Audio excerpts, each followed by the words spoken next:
I'm just gonna be stretching and venting. That should literally be a podcast. Or a YouTube channel. So, right now I'm just venting about how, like, when meeting people, when meeting new people, when meeting new people, it can feel really, like, you know, as a person that's not so socially inclined and who has a hard time, making friends and, like, I guess I have an easy time making acquaintances and an easy time making, like, short-term friends, but I'm not very great at, like, attaining long-term friendships. And so when it comes to, like, making friends, it's kind of stressful for me because I'm, like, not wanting to put so much hope into the connection and not wanting to, like, put so much energy into it because I'm like, this is just gonna end anyways. Like, I don't want to give my hopes up. I don't want to, like, I don't want to, like, hold up, I'm gonna hit the table. I don't want to, like, meet this person and then get so excited that, this person's gonna be, like, my best friend, and then we end up being friends for, like, 2 months or 2 weeks, and then it ends up, like, falling off. But of course, as a fucking excited person, I'd say I'm an enthusiastic person, an enthusiast. I meet people, and of course, with every single person that I meet, I, like, daydream of a future with them, and my stomach is growling. I usually eat breakfast at, like, 8 a.m., but the fucking Hawk doesn't open up until 9 on weekdays. And yesterday I went in there, this is a little side note, yesterday I went in there at 8:40, and they were like, "You're super early. We usually don't let people in this early. You're gonna have to wait a while until all the food's out." And I was like, bitch, I'm here 20 minutes early. Calm the fuck down. Like, what are you talking about? But yeah, it made me feel super dumb and stupid when I went in there early because they were making it seem like I was in there so early and, like, I made such a huge fucking little oopsie, which it wasn't that bad now that I'm, like, here, but But yeah, so like I'm saying, I meet these people, and if I feel a spark, I end up daydreaming and I end up, like, fucking creating a future with each other, or more than not, I guess I have these predetermined ideas of or desires and expectations and these predetermined, like, I meet these people and I already have daydreamed since I'm alone most of the time, just because, like, I'm an introvert. I guess I wouldn't say that. I don't know. I don't know what I am, but, like, I guess I'm alone a lot of the time. And so when I meet these people,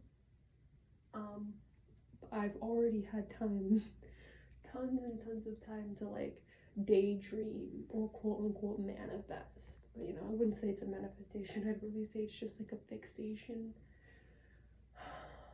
I've already had time to, like, daydream, and I've already had time to, like, picture in my mind and feel in my body, like, what I want to happen in a friendship and what I want to happen out of a, connection. So when I meet people that kind of seem to, fit the description, or at least they seem to, want to be my friend, I end up, like, projecting, I guess. Subconsciously, I end up clinging on to the idea of this person's gonna be my best friend, and this person is the person that the universe has sent to me, or I manifested them. This is the person that I was daydreaming about, all this blah blah blah. I get where I'm coming from, though, and I don't even want to, like, beat myself up, because if you guys have ever seen storks,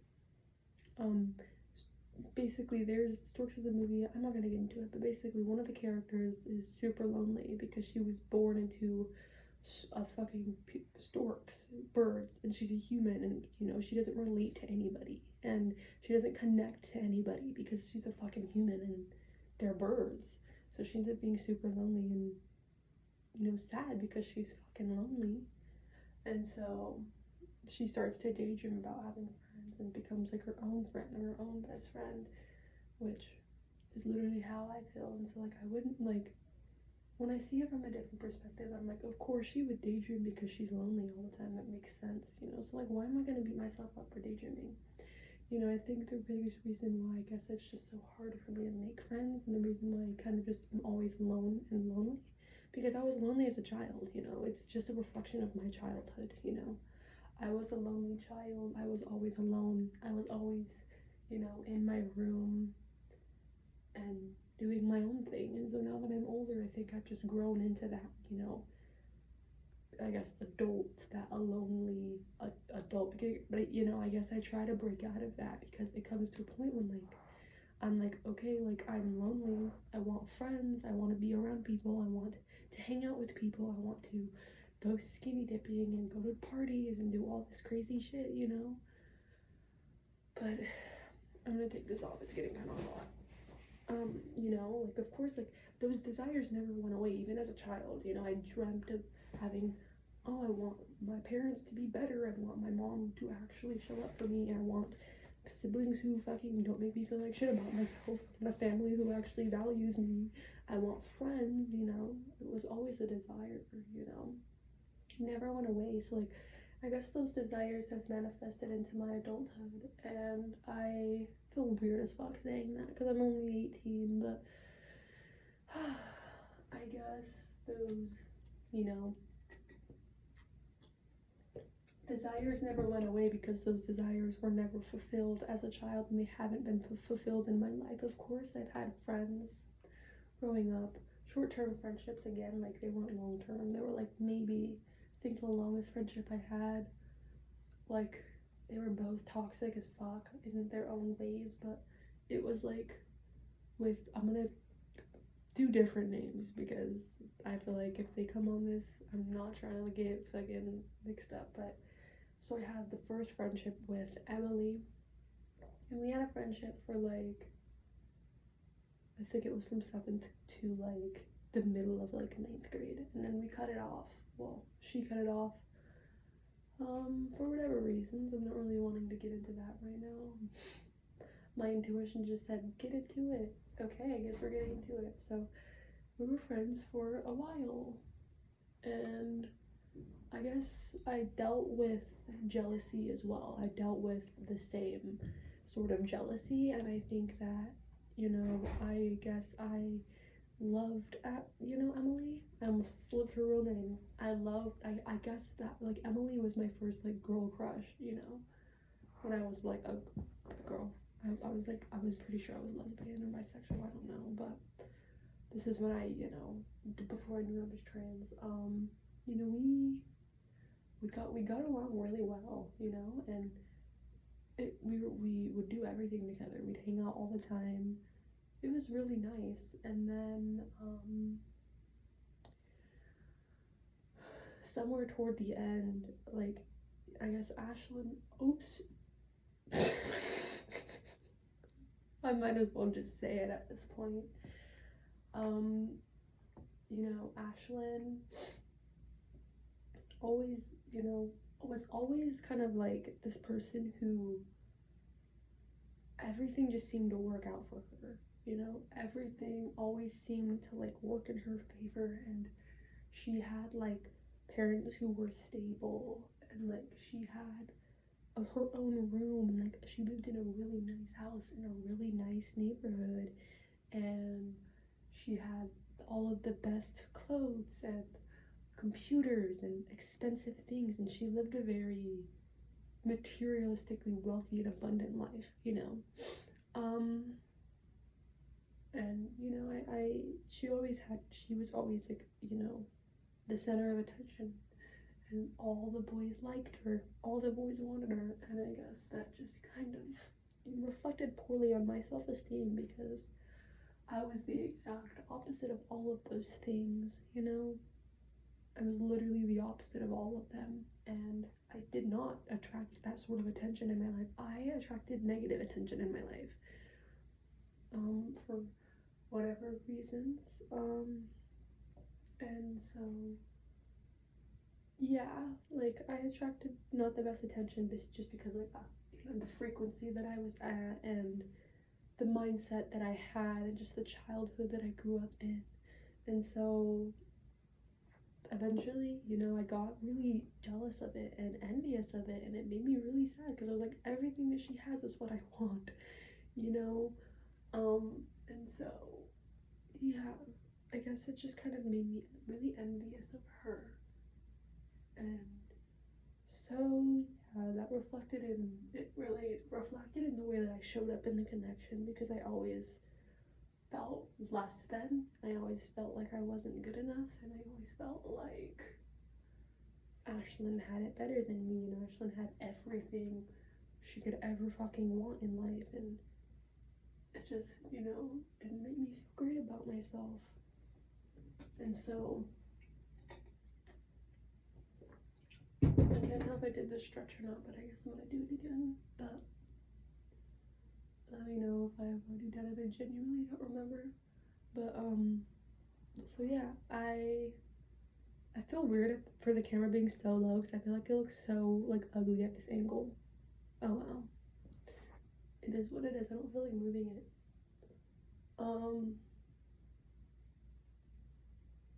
So yeah, I guess like, oh wait, it reflected poorly in, you know, the way I showed up in the connection because, like I said, I always felt less than. I always felt like Ashlyn had it better, but I guess that, like, in many ways, I think that, you know, Ashlyn, now that I see it from a different perspective, was attention seeking, and she had maybe an attention deficit, and I think that's just because, like, I don't know, I think she had her own problems, and, you know, her family maybe didn't nourish her in the way they needed, and I think that although she had, you know, stable parents, doesn't necessarily mean that they were the most, like, understanding and the most, you know, compassionate. I think that Ashlyn's mom was very nice. Ashlyn's mom was a sweetheart, but her dad was just so strict, and he was like a soldier, and fucking just, he used to be in the army and shit, so he was like very like, you know, and he was homophobic and fucking racist and transphobic and all the phobics. He was it, you know. So like, I guess growing up in that household probably wasn't very good because in a lot of ways, Ashlyn had to hide herself, you know. And yeah, I don't know. I guess I'm just venting about this. It doesn't really have anything to do with, like, in a ways it does have always. In a lot of ways it has a lot to do with what I'm talking about, but I thought that I'd just get it out because this is something that I always think about and never really talk about. But yeah, I guess, you know, Ashlyn's parents were fucking homophobic as hell, transphobic, all of the phobics. And so I guess for probably growing up in that household, it was probably hard for her because she probably didn't get to express herself. She probably didn't get to be her true self, you know. She liked the girls, you know, we would do our little thing, and I guess maybe, I don't know, I guess, you know, Ashlyn and I, we had a thing, I guess. I don't know if I'd even call it that, but I got feelings for Ashlyn, and she entertained my feelings. Like, we'd kiss and stuff, and we'd, you know, make out and do things, and, I guess it just kind of always felt like I was an experiment to Ashlyn, and she was an experiment to me too, definitely. But I guess I just started to get like kind of envious because Ashlyn never really saw me in the way that I saw her, and it got hard when, you know, Ashlyn was like kind of leading me on and stuff, and then she got like a boyfriend, and she got into a relationship with the boy, and they hit it off, and then she started to pull away from me, And that really hurt because, like, I was in love with her. I don't know if it was love. Like, I was in 7th fucking grade. Like, I was going through a lot. I'm fucking going through puberty. Like, but yeah, it just hurt when she pulled away. You know, it hurt when she withdrew from me and started giving her energy to somebody else, you know?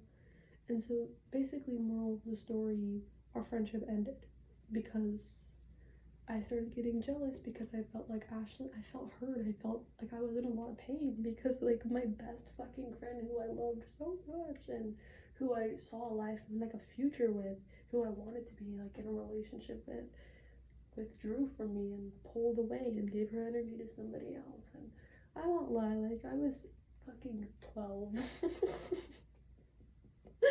It's so crazy to say that I was 12. Like, I was 12, I was 13. Like, I was toxic and, you know, I didn't know myself. And that was when I was going through, like, a lot. And, you know, like, I had my own shit going on. Like, it was a whole thing. Like, I was so young. I'm so different than I was back then. But, you know, I guess. Moral of the story is that it just really hurt to have, like, my best friend pull away from me. And so I think that having her pull away, it really hurt, you know, and it made me afraid. And I did all that I could to make her stay, but she didn't stay. Eventually, she cut me off and just stopped talking to me. And that fucking hurt so bad, to have her just kind of cut me off. I never really knew the exact reason why she cut me off, you know? And so, like, I kind of beat myself up, and I'm like, it's probably my fault because I was a shitty friend. But I think we were equally as, you know, shitty to each other, you know? And so, like, it was definitely a toxic friendship, but I'm like, it was my fault, you know? But, you know, I think that maybe it was part of her boyfriend, too, kind of just, like, persuading her into cutting me off, which kind of fucking made me pissed off, because I'm like, that's fucked up, you know? Like, why are you letting this man come between us? Rose before hoes, bitch. You know? So, unfortunately, that's just what happens in friendships, you know, because I've also had another friendship with, make a fake name, with Sunny. With Sunny. I had a friendship with Sunny, and, I guess I met Sunny when I was friends with Ashlyn, and I think Sunny started like having feelings for me the entire friendship, but I didn't have feelings for Sunny. It just wasn't my thing. But I think that Sunny and I would hang out, you know, do our thing while I was friends with, you know, Ashlyn. But Sunny and I never really clicked the same, just because, like, Sunny and I lived literally across the street from each other, so of course we would hang out when we could and hang out more. And I think in a lot of ways that made Ashlyn jealous. Just like how I got jealous when I saw her with other people. And so, you know, I think eventually when Ashlyn cut me off, I started hanging out with Sunny more. And Sunny, I guess, started, like, having feelings for me. And so then I started entertaining those feelings. And I didn't actually have feelings for Sunny. I never really did. But I think Sunny fell in love with me.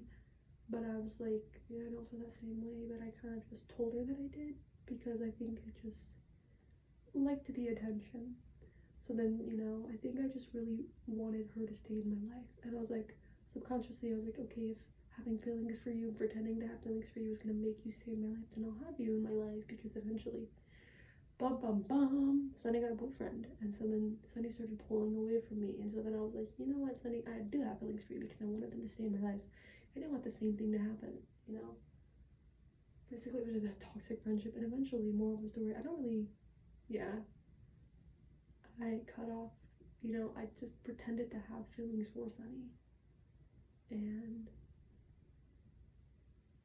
I think in a way I kind of did. I think I like the idea of it, you know, the idea of being in a relationship.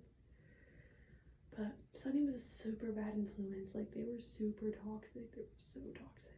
And they didn't get in, you know, they were a bad girl, you know, they got into bad shit, they did bad things. That just wasn't the life that I wanted to live, you know? that wasn't the life that I saw fit for myself. And I did kind of go along with it for a while because I was right there with her, you know, and then, but eventually, you know, I just kind of started to slip away. And it's just weird because in this scenario, when, you know, Sunny and Sunny broke up with her boyfriend to be with me, and so I guess we were like in a relationship, but it was never really like actually a relationship. But you know, there's that. I don't know, there's not much coming up for this. I feel like I, you know, could sit with these feelings longer. I probably should. But yeah.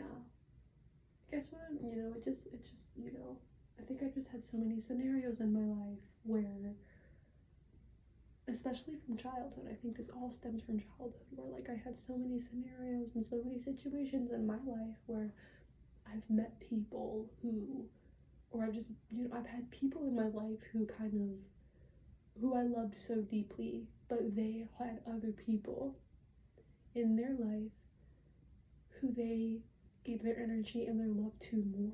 And they, you know, they loved, I guess they gave more of their attention to. And then they kind of just put me on the back burner and kind of gave me their attention when they wanted to.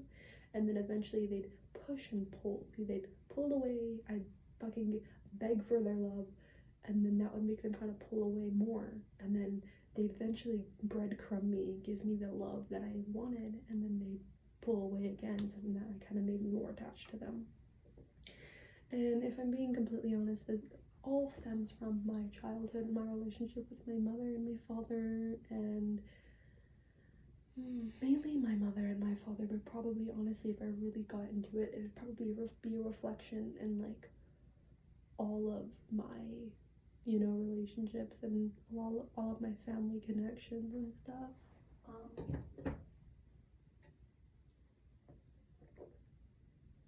Just like how I explained, you know, what pushing and pulling, that's exactly what my mom did to me as a child. She always pulled away from me and never gave me like the attention and the love and the comfort that I needed. And she never like, she just never gave to me what I needed, you know. She never gave to me the attention that I needed, and she'd always end up getting into relationships, and she'd pull away from me and give her energy to those relationships rather than to her children. Ariana, my sister, is right alongside with me, my sister Ariana, who I love so fucking much, and I miss so much. I haven't seen her in a few months because I moved to college, but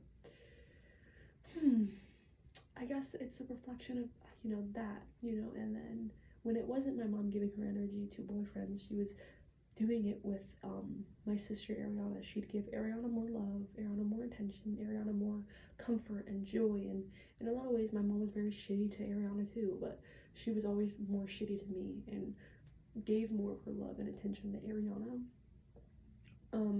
And that fucking hurt because it always made me feel like there was something like wrong with me, or like made me feel like I was like a flaw. It made me feel like, you know, what why not me, you know, why not me, why are you giving her love, why are you giving your love to her and not me? Like, so then, you know, I would get really angry and pissed off, and I'd start to hate Ariana, and I'd start to hate my mom's boyfriends, and I'd start to hate, you know, the drugs that she would give her energy to rather than me, you know.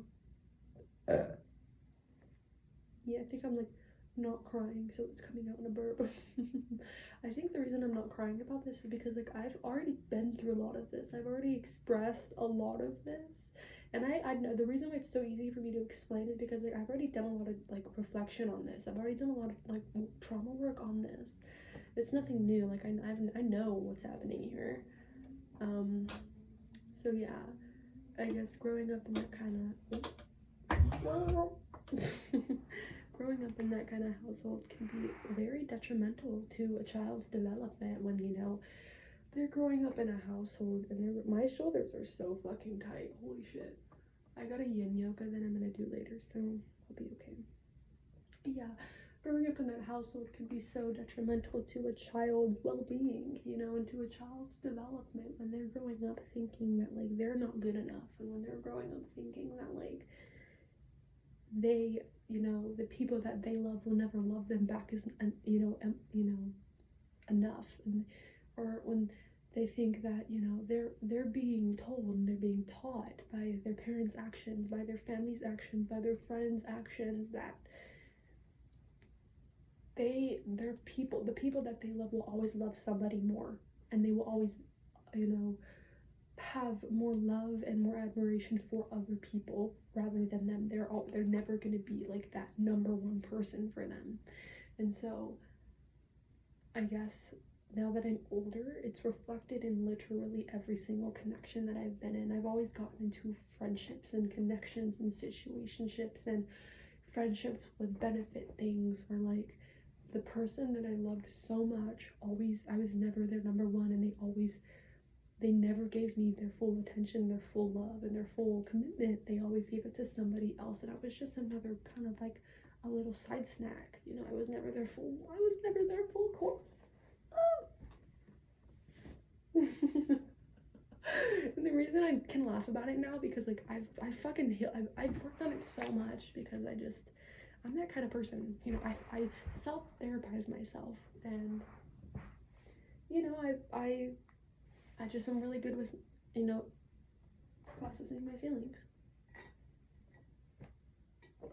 That's an achievement, because I'm fucking 18 and literally I've healed so much. But you know, now that I'm older, and I guess it's just being still kind of reflected, you know. I think it's just a lot of trauma and, you know, a lot of pain. So like I end up getting into friendships, and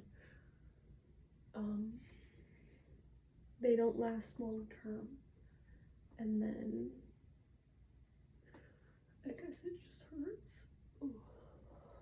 I'm gonna have to like focus on this stretch for a minute. I can't talk at the same time.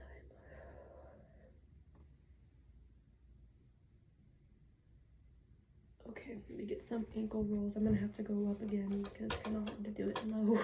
It's kind of fun though. I'll just do it. Look at these little sakis and leg warmers. But yeah, so you hear that pop? Don't judge. I have chronic illness, so I have to stretch like every day or I feel like shit. But yeah, so I'm gonna, what was I talking about? I kind of have to pee. I have to pee. I'll be right back.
I'm back, bitches. Okay.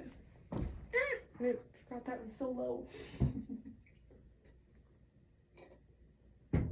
Oh, fuck, it's cold. Basically, like, as I was saying, I think my childhood trauma has just been a reflection of, like, every connection I've gotten into. And so, like I said, like,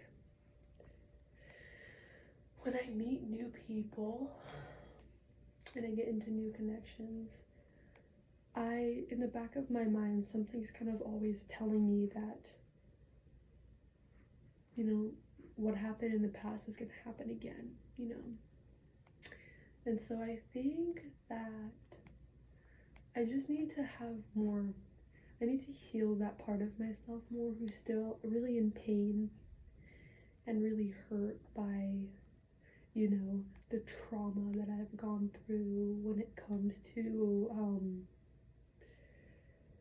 you know, just the pain that I have and the trauma that I have with all those situations growing up, because I think that I'm still holding on to the pain from it, which is manifesting in me holding on to, like, the expectation that that will happen. And so it's reflecting in the way that, like, I react and show up in a friendship, because I'll show up and I'll always have my guard up, and then I'll always, like, meet people. And, like, I have this sort of friendship with this person named B, fake name, and they're really nice, and we're hitting it off, and we're hanging out, and it's great. But, you know, in the back of my mind, I'm always really scared that they're gonna leave me, and that they're not gonna want to be my friend, and that I'm gonna do something wrong that's gonna make them pull away. And so it's tricky, because it's reflecting in the way that I'm showing up, and it's making it to where when they have other friends, it's really hard for me to be okay with that and, like, not feel jealous and not feel envious, because my mind gets into this, like, fight or flight.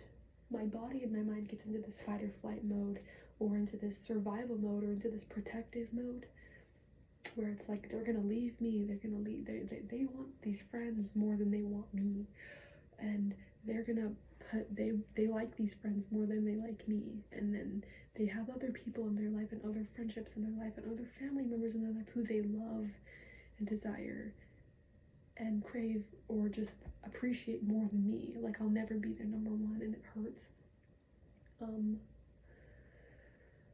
Because the only person in my life who, like, actually I am their number one is me. You know, I'm the only person, and so it's hard.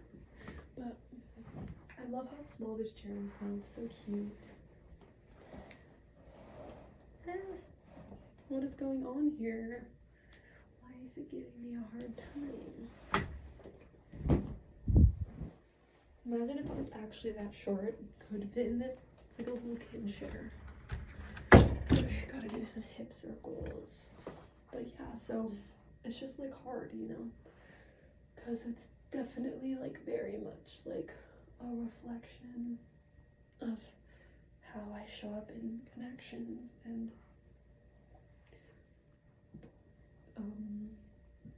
it just leads to attachment. What is that? Oh, I thought it was a stain on these beautiful pants. Aren't these pants, like, beautiful? But yeah, it's sort of a reflection of how I show up in connections, and it gets tough, you know. It gets challenging. And yeah, so I guess if you're going through a similar situation, know that you're, like, not alone, and I see you, baby. I guess I'm still really much into it, so I can't really give, like, a moral of the story, because I'm still working through it, and I believe that, like, as time goes on, you know, I'll work through it, and, you know, I'll find better coping mechanisms, and I'll find a way to cultivate, you know, stable connections rather than, you know, connections that stem from trauma, or that stem from, you know, attachment and then detachment. So I guess the reasoning for me recording this video is because I guess I have this friend named B, and they're really cool, and I guess I just don't want to you know, I don't want my trauma to get into the way of us having like a potentially really good friendship. Because right now, I guess, you know, I've met them. They're really nice, but I guess I've grown a little bit attached to them. And so when I notice that I get attached to people, I withdraw and I detach from them because it makes me scared of, you know, being hurt. And so I guess I'm in the process of my mind's wanting to run away for safety. My mind's wanting to cut them off and, you know, let them go for safety. But I just know that like that's not gonna serve me in the long run. And whether or not we end up actually being friends and it ends up working out, I just like I want to stop doing that and find better ways and talk about my feelings, because I know that like it's not going to serve me to keep it bottled up or to keep running away, because I want friends that actually last. Yeah, so that's what I'm trying to achieve, I guess. And also, like, now that I've met this person B, it's just difficult because, you know, I feel like I'm getting attached to them, and then, you know, when I get attached, I start having expectations and I start catching like fake feelings, because I guess I have feelings for them even though like I'm gay. I'm 90% sure that they're a girl. And so I think that it's just confusing for me. And so like I meet B and I notice myself getting attached because like they're saying like I love you, but in like a fake like friendship way. But I don't like when people do that, because to me it leads me astray, you know. And then I get attached, and then I'm like, no, you don't. Like, don't say that unless you actually mean it, because I've had so many people in my life who have given me fake I love yous, and it's led to me getting attached to them when they didn't actually love me. And so like I don't like when people say that, because, you know, it hurts because I know that they're not actually saying it in a real way.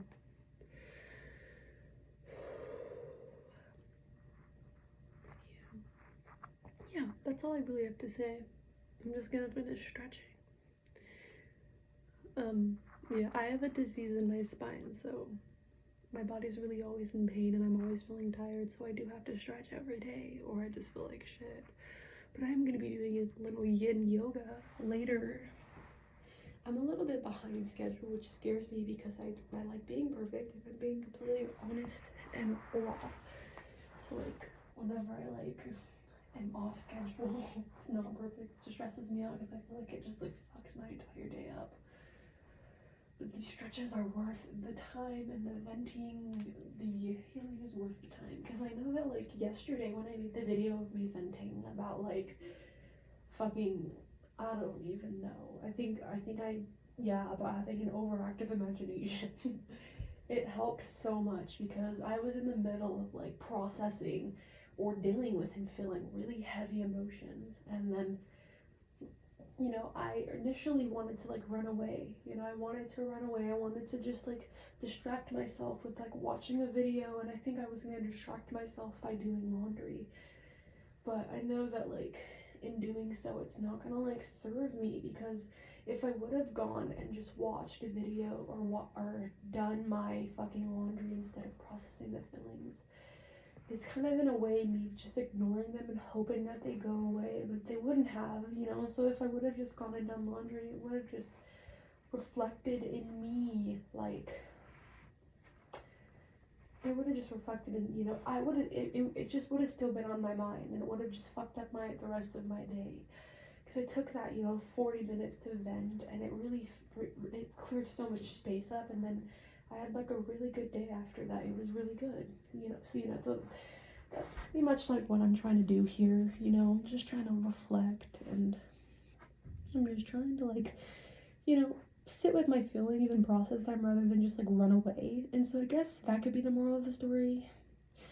If you have a super intense emotion that comes up, maybe just take time to just talk about it, and it helps, you know. So now that I've talked about it, it didn't make the feeling go away. Like, I'm still feeling it, but it just doesn't take up so much space, you know. There's so many like meditations and so many scenarios where like the meditation coach will be like, your feelings are like a cloud, And so if if you're over fixated on if a dark cloud comes and rolls in, and you don't want to like feel the rain that it's giving you, and you just act like it's not raining, or you ignore the cloud, it's only going to grow bigger and bigger and bigger and create more problems in your life. So what I'm trying to do is I'm trying to take accountability for my actions and for my feelings and my emotions, and I'm trying to like be responsible here. More than anything, I'm just trying to be there for myself. I'm trying to have my back because I know it helps. So if you ever want to vent, just go in the comment section. It's a safe space for you to vent if you have anything to like vent about. Like I just vented for fucking 40 minutes and it helps. It really helps to just talk about it. So yeah, I guess that's my spiel on ventation. That's my little spiel. I just have to do like a cat cow and I'm like pretty much done. I love stretching though. It literally makes me so happy. Venting and stretching at the same time, it's just like such a release. It makes my life so much better. Because I feel like when you're venting, when you're stretching, you're releasing tension from your body, but I feel like when you're venting, you're releasing tension from your mind. And so putting those two together, venting and stretching, or just like whenever you're doing yoga, that's why I love yoga, because like whenever you're doing yoga and maybe there's something really heavy on your mind, or there's a heavy emotion, I think doing yoga, especially yin yoga, because I love yin yoga, it's just so healing. It's healed me in so many ways. And also just I've had to do yin yoga more with my disease. I can't really do those things, not forever, not it's just temporary until I build more strength and just process this, whenever it's just temporary while I figure out what to do. I'm still very new to this whole disease, so I feel like it'll be okay, but I'm just still trying to figure that out.